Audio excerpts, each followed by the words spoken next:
Early Childhood Intervention by Joshua Lewis, American College of Education.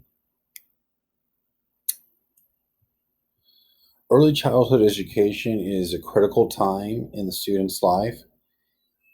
Although children develop at different rates, special needs are typically identified in the first 5 years.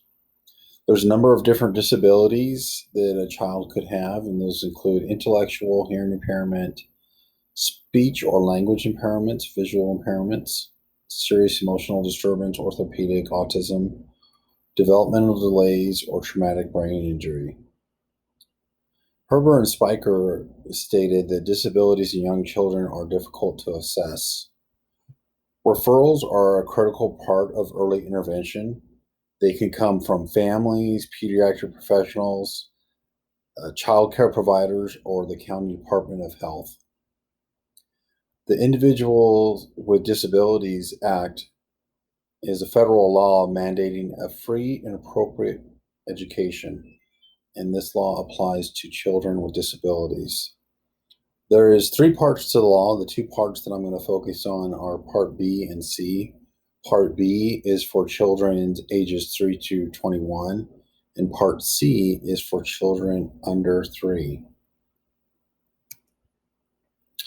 The Individualized Family Service Plans, or the IFSP, has 3 goals. First goal is to develop it as early as possible after the child is diagnosed.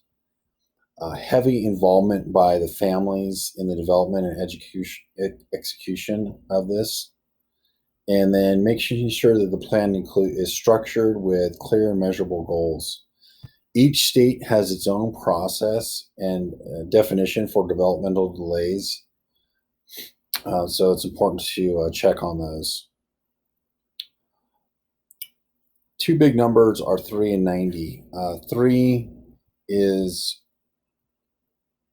how long early intervention goes to, and 90 days before the child turns 3 is when you'd want to develop a transition plan to include all the options for the child. After 3, a team of educators and administrators develops an IEP, or Individualized Education Plan, and this includes behavior interventions, aids, and services. Some of the common disabilities are speech, language impairment, and developmental delays, and autism. Inclusion is an important program in early intervention, and it is, the right of every infant, young child, and family to be able to participate in a wide range of activities as full members of the community, regardless of their ability levels. And this program promotes a sense of belonging, positive relationships, and opportunities for children with and without disabilities to reach their full potential. Some defining features include access, participation, and supports. And teachers can help by having clear high expectations for every child to reach their full potential.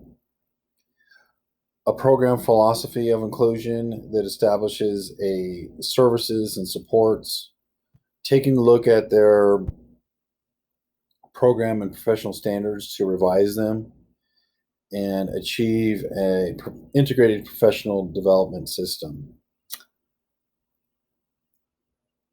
The best practices for inclusion in a teacher's classroom include a consistent schedule.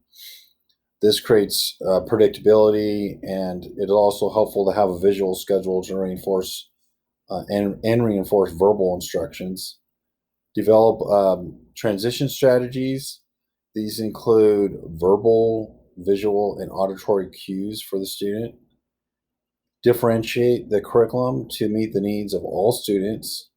Develop a positive classroom management plan that supports and encourages positive behavior and guides and redirects misbehavior. And stating the rules in a positive way to limit their number, make sure that they are observable and measurable. And these are some references for this presentation.